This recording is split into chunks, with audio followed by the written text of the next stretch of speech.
Welcome, friends. This is Harshad Parekh inviting you to listen to some of my short writings on philosophy, religion, psychology, spirituality, education, Krishnamurti, and nature. I hope you have a good listening. This is audio number 116. Article 768. It is about pride. A king who had conquered the whole of India or Bharat thousands of years ago was allowed to go to heaven to write his name on a mountain as big as the Himalayas. When he went to this mountain to write his name, he found that there was no space left to write. All previous kings had written their names all over the mountain. The king understood the futility of achievements and pride. Kabir, in one of his songs, says, "Thousands like you have come and died and eaten up by the earth. Who are you to be so proud of your strength?" In Hindi, तेरे जैसे लाखों आए, लाखों इस मिट्टी ने खाए, तू कौन हुआ बलवान, मत कर तू अभिमान रे बंदे, झूठी तेरी शान. Article 769, it is about awareness. This morning, while having a cup of tea at the dining hall, a puppy came. The puppy was in a mood to play with me, but I did not know how to play with him. He played with an umbrella I was carrying in my hand. A big dog came and the puppy was frightened. His tail went between his legs and he surrendered himself completely in front of the big dog. The dog accepted his surrender and then went away without harming the puppy. This fear and surrender of the puppy was already programmed in the brain of the puppy. Such fear may be programmed in the brain of human beings too. Such fear may be called the instinct for survival. But human beings suffer from many imagined fears created by thinking process, such as fear of examinations, fear of future or unknown, fear of walking alone, fear of snakes, fear of public opinion, fear of silence or being nothing. It is possible to be free from such imagined fears by giving attention to the thinking process which creates all these fears. Not only fears, but the thinking process also creates other problems like anger, jealousy, desire, attachments, and conflicts in relationship. The key to understanding all these problems is attention or awareness, which is not born of thinking. Human beings are capable of such awareness and freedom from psychological problems. Article number 770. It is about flowering. I passed by a flowering tree in front of Lemon House where I lived for some years in Rishi Valley. The beauty of the tree is increasing day by day. One can ask whether the beauty of our life can also go on increasing day by day, not the beauty of the body, but the invisible mind and heart on which depends the quality of our life and relationship with human beings and nature. Article number 771. It is about open relationship. During a culture class with 12th standard, A girl asks, "Sir, what do you think about open relationship between a man and a woman?" I answered, "Well, I do not know much about that. You all must be knowing better than me. But I like to ask, what is the basis of that relationship? Is it based on security and pleasure? Is it based on psychological dependence on each other? If the relationship is based on getting happiness from someone, then it may create conflicts and sorrow sooner or later, whether the relationship is open or closed. Generally, relationship based on mutual use and dependence loses freshness and innocence, love and romance which exist in the beginning of the relationship. One needs freedom from the self or ego to be in a state of love which is open to nature and human beings. This requires ongoing awareness of the ways in which our thoughts and feelings move. This is the greatest challenge for intelligent people. Article number 772. It's about self-knowledge.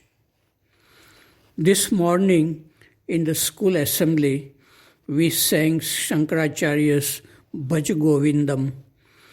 I can understand a little bit of Sanskrit in which this song or sloka is written. It says, Balastavat Krida Sakta, Tarunastavat Taruni Sakta, Vruddha Stavat Chinta Magna. It means childhood is gone in playing, youth is gone in attachment to a woman, old age brings worries and loneliness. The last line of the sloka says, Atma Jnana Vihina Naraka Niguda. It means without knowledge of the self, life becomes like a hell. I wonder if our education can bring self-knowledge to students so that they can live a happy, healthy and creative life every day. Self-knowledge means ongoing, effortless, choiceless awareness which can see everything clearly. Article number 773 is about understanding or seeing the mind. You, students, study for 15 years in schools and colleges to be the master of a subject. You study every day for many hours and concentrate on your subject. Similarly, if you want to be the master of your mind, which includes thoughts and feelings, you need to study your own mind directly by observing carefully whatever is happening in your mind. Second-hand knowledge is not helpful in this. Article number 774, it is on slowing down.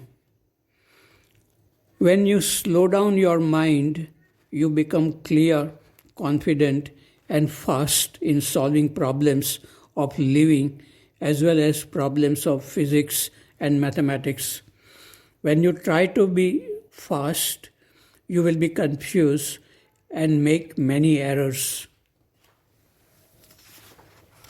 Article number 775, it is about the pearls of wisdom. Divers who dive deep into the ocean can find precious pearls at the bottom if they are lucky.